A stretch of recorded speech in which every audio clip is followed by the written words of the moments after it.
বয়ানের মধ্য দিয়ে শুরু হলো বিশ্ব ইজতেমার প্রথম পর্বের দ্বিতীয় ধাপের আনুষ্ঠানিকতা। এই মুহূর্তে টঙ্গীর তুরাগ তীরের ইজতেমা ময়দানে আছেন রিপোর্টার তোহা খান তামিম। সরাসরি যাচ্ছি তার কাছে।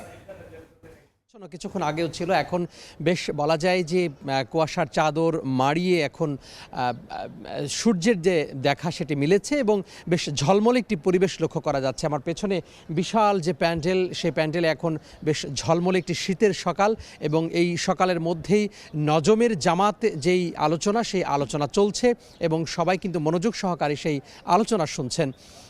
জোহরের নামাজের পরে আমবয়ান হবে। আমবয়ানের মধ্য দিয়ে ইজতেমার যেই নানা ধরনের যে কার্যক্রম, সেই কার্যক্রম চলবে। একটু বলে রাখি, আজকে ফজর নামাজের পরেই যে আনুষ্ঠানিকতা সেটি শুরু হয়েছে, অর্থাৎ প্রথম পর্বের যে দ্বিতীয় ধাপের ইজতেমা, সেই দ্বিতীয় ধাপের ইজতেমার আনুষ্ঠানিকতা শুরু হয়েছে।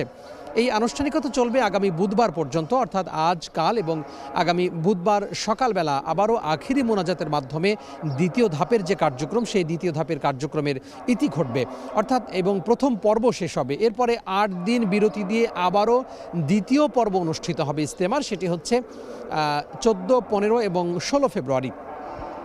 তো এখন মূলত বিভিন্নভাবে যে নির্দেশনা, সেই নির্দেশনামূলক বক্তব্য প্রচার করা হচ্ছে এবং যে নজমের জামাত রয়েছে, সেই নজমের জামাতে একজন জিম্মাদারের অধীনে থেকে যারা সাথী ভাইরা রয়েছেন তাবলিগ জামাতের, সেই তাবলিগ জামাতের সাথী ভাইরা মূলত এখানে তাদের যে আলোচনা, দিনী আলোচনা, ইমান আমলের বয়ান, সেটি তারা শুনছেন। আমরা এইবার যেই ইজতেমা, সেই ইজতেমাতে 22টি জেলা অংশগ্রহণ করছে, 22টি জেলার সাথে ঢাকার একাংশ। এর আগের ধাপে 41টি জেলার সাথে ঢাকার আরও একটি অংশ যুক্ত হয়েছিলেন, বাসিন্দারা যুক্ত হয়েছেন। এবার 22 জেলার সাথে ঢাকার অবশিষ্টাংশ যুক্ত হয়েছেন। তো এইখানে মূলত যেটি বলা হচ্ছে যে এই দুনিয়ার জীবনটা অত্যন্ত ক্ষণস্থায়ী জীবন, এই জন্য স্থায়ী যে জীবন, পরকালীন জীবন, সেই জীবনের জন্য প্রস্তুতি নেওয়ার কথা তারা বলছেন। পাশাপাশি তারা বলছেন যে ব্যক্তি উন্নয়ন করার কথা বলছেন। আমরা যে নানা ধরনের অন্যায় পাপাচারে লিপ্ত হই, নানা ধরনের কাজ, অবৈধ কাজে লিপ্ত হই, এই নানা ধরনের অন্যায়, অবিচার, অনাচার থেকে যেন আমরা মুক্তি পেতে পারি, সেই লক্ষ্যে সৃষ্টিকর্তার কাছে চাওয়া এবং পাশাপাশি সেই লক্ষ্যেই কিন্তু সেটির প্রশিক্ষণ, সেই প্রশিক্ষণ নেয়ার কথা তারা বলছেন। এবং সব মিলিয়ে বলা যায় যে এখানকার যেই পরিবেশ, বেশ ঝলমলে একটি পরিবেশ লক্ষ্য করা যাচ্ছে। বেলা 11টার দিকে গাজীপুর মেট্রোপলিটন পুলিশের যেই কমিশনার, তিনি ব্রিফিং করবেন নিরাপত্তা ইস্যুতে। যদিও প্রথম পর্বের যে প্রথম ধাপের যে নিরাপত্তা, সেই নিরাপত্তায় কিন্তু এখন বহাল আছে, তারপরেও হয়তো আনুষ্ঠানিকভাবে নিরাপত্তার যে ব্যাপারটি, সেটি আসলে বর্ণনা করা হবে। তো সব মিলিয়ে বলা